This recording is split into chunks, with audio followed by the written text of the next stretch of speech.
Hello everyone, I'm somewhere along Kiambu Road, some 14 kilometers from the nation capital, Nairobi, and after crossing a small river a few seconds ahead that serves as the border between two of the biggest counties in the country in terms of population and wealth. Not only that we'll be entering Kiambu County, but we will also be hitting the town of the day, the Thindigua Town. And remember, this is not your ordinary town, as it has been recommended as one of the most attractive places to invest in Nairobi metropolitan area alongside Ridgeways and Juja. I want to see whether or not the town is worth its salt, and to do so, I'll be visiting the town in 3 dimensions. And the first one will be analyzing its face, that is what everyone sees along the road. I will also visit the back streets and other inner parts of the town to see how businesses are faring there, because some of these towns have cosmetic looks, where they look like big cities in front, but rural villages in the back streets. The third dimension will involve visiting deep in the residential area to see how the people live. But before then, let me take this opportunity to welcome you to our YouTube channel, Village to Town, a channel that is dedicated to continue showcasing beautiful villages, towns, and cities across the continent of Africa. Our continuous journey series that started here in Kiambu County continues, where we aim to visit all the towns and villages, whether small or big, in all the 290 constituencies across the country. And currently we are in Kiambu sub-county, so if you have not yet subscribed, kindly show some love by hitting the subscription button, which is absolutely free, so that we can visit every part of this beautiful country together before we hit the next one. Now back to our journey, and as you can see, I'm trying to look for a way that can take me to the back street. So far the front row is impressive. I hope the back street will have the same image. And remember, this is a small town of 22,400 people.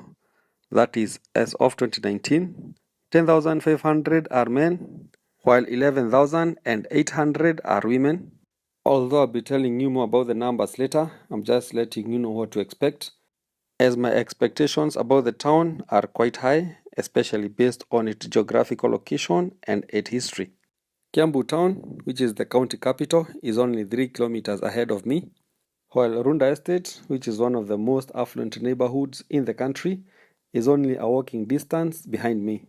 And so I expect to see a thriving back street, and I'm wandering along this main road looking for any small road that will take me to the inner parts of the town, and it seems like there are not many options, but I have just spotted one on my right, and I hope it will not lead to a dead end like my last one. It seems like we are on the wrong side of the sun, meaning that we may not be getting the best shots, but we'll be getting on a nice position soon. And this is our first back street, which is the road behind the buildings built along the main road. And so far so good. It seems like business is thriving and the street is quite busy, although not as I expected. It seems like most businesses here deals with cereals and other dry foods, while other deals with clothes, which are perfect businesses for a back street. But it seems like a great number of shops are closed. I don't know whether they are vacant shops or simply the owners did not show up for work, or maybe they open business later in the day. Actually, it is a bit early. It's around 9:30 in the morning. The sun is out. It's a beautiful day. This section of the road has cabro, and it seems like most investors are more interested in building living apartments rather than business complexes, despite being only a few meters from the main road. And unfortunately, the beautiful cabro road has come to an end, and this section of the road is quite pathetic and might be hectic for a small car to maneuver, especially during the rainy season.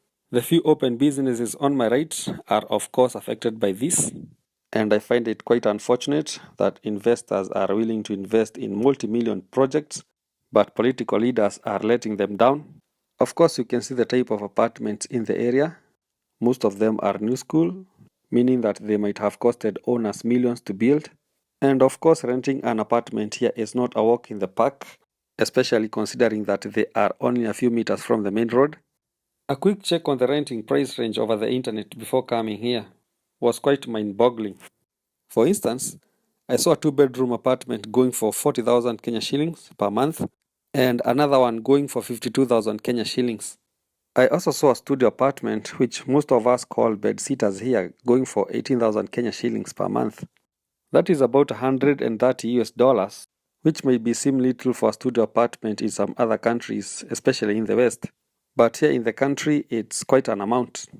Remember the per capita income for Kenyans as of 2022 was 20,123 Kenya shillings per month. This means that an average Kenyan make about 20,000 Kenya shillings per month, meaning Thindigua is definitely a middle class neighborhood. I'm looking for a perfect opportunity to show you some of these apartments from the inside so that you can get a glimpse of what your 50,000 Kenya shillings can get you in this suburb. And of course, there is this one on my right. I hope we'll get to see. The apartment building seems to be well secured with a perimeter wall, which has an electric fence on top. And of course, there is a security guard at the gate, which is commendable to the developer. And well, there you go. The parking seems to be ample, and the house design is quite beautiful. So, what do you think, guys? I would really love to know your thoughts about the price range, whether these apartments in the neighborhoods are worth paying between 30 and 50K a month. Of course, there is a lot to consider when thinking about prices, such as security and proximity to the city, and of course, how near an apartment is to the tarmac. So, yeah, write to us on the comment section down below. Would you consider renting a 2-bedroom apartment in this area for 40,000 to 50,000 Kenya shillings per month? And of course, forget about classism shenanigans, whether you are middle class or lower class. Just know that if you are a Kenyan and you can afford a rent of 50,000 Kenya shillings, most of your peers considers you as rich. Don't argue with me, patriots. You are super rich.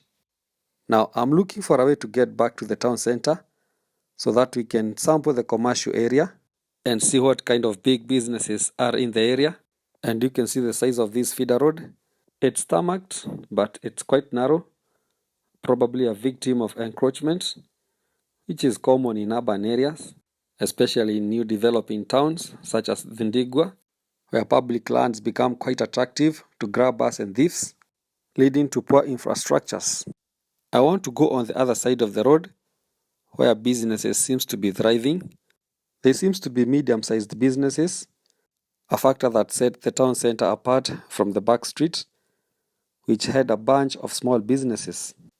This is also quite fascinating as it affirms my fears that the town has developed along the road, which is quite visible, especially when traveling from Nairobi to Kiambu Town, where big businesses are concentrated along the tarmac, while the background is visibly empty and not busy.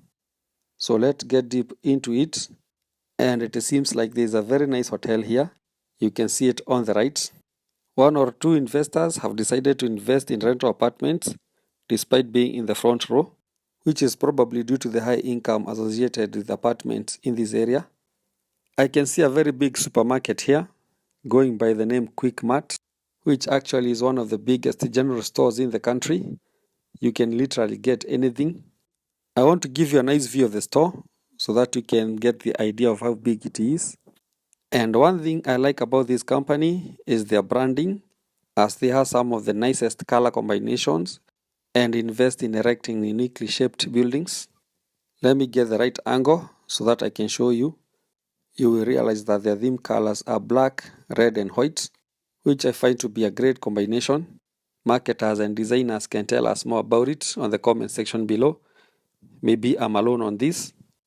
A quick check on the company's website shows that it was established in 2006 and they have 60 branches in 16 counties across the country.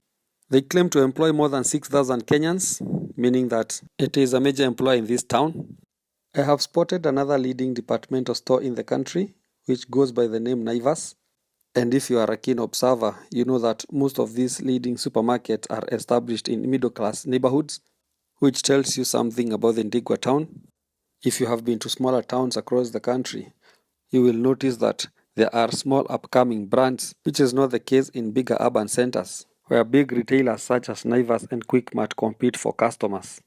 The same can also be said about petrol stations, where big brands such as Shells and Total Energies tend to operate from big towns and middle-class neighborhoods, while small towns are serviced by smaller companies, mostly the upcoming one.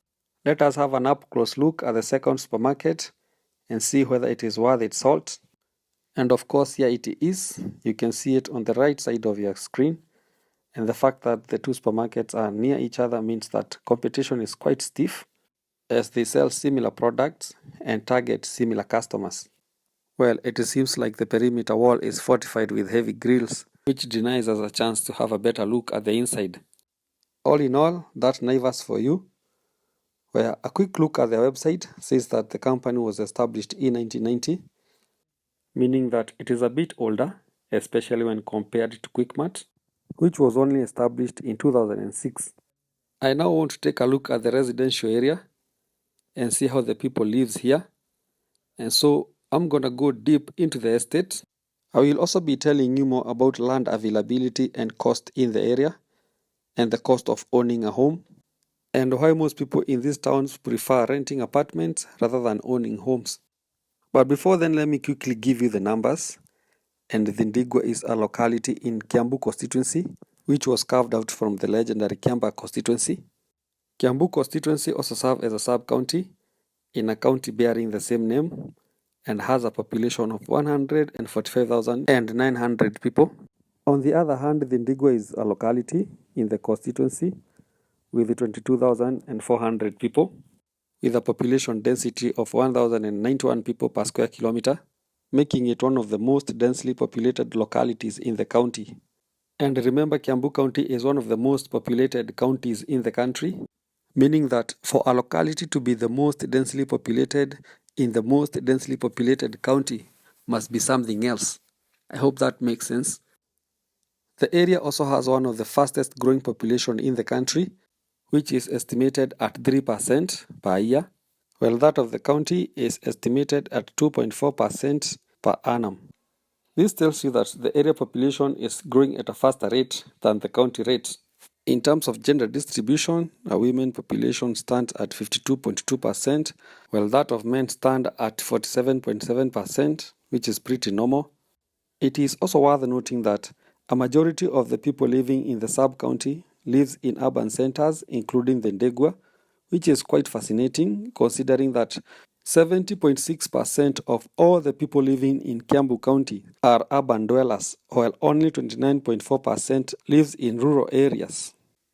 I want to turn around so that I can get on the good side of the sun, so that we get good shots. Sometimes the reflection is too much, but that's nature. And of course, nature is king.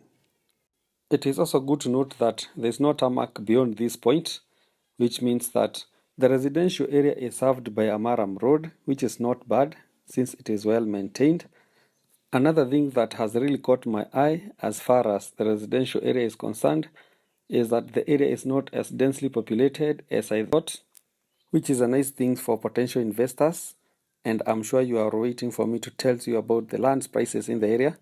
And an acre of land in the township cost about 100 million Kenya shillings, which is about 750,000 US dollars. The price can go up or down depending on the land's location and of course your negotiation skills. It is also good to note that the land can also be sold in smaller portions, meaning that you don't need to look for the 100 million Kenya shillings to have land in the area. And one interesting thing about this is that you are more likely to have returns on your investments, especially if you decide to build apartments. And renting apartments, it's quite expensive, as we saw earlier. And the higher the rent, the happier the investor. The high land prices in the area explains the reasons why the middle class, despite being considered by other Kenyans, especially the low-income earners, as rich, prefer to rent rather than buying land and building homes. Another piece of statistics that really caught my eye, despite being somehow old, is on housing, where the Kenyan Bureau of Statistics indicated that as of 2010, 53% of homes in Kiambu County had either bricks or stone walls, which was quite high, while 25.3% had corrugated iron sheets as walls, and only 1.3% had mud walls.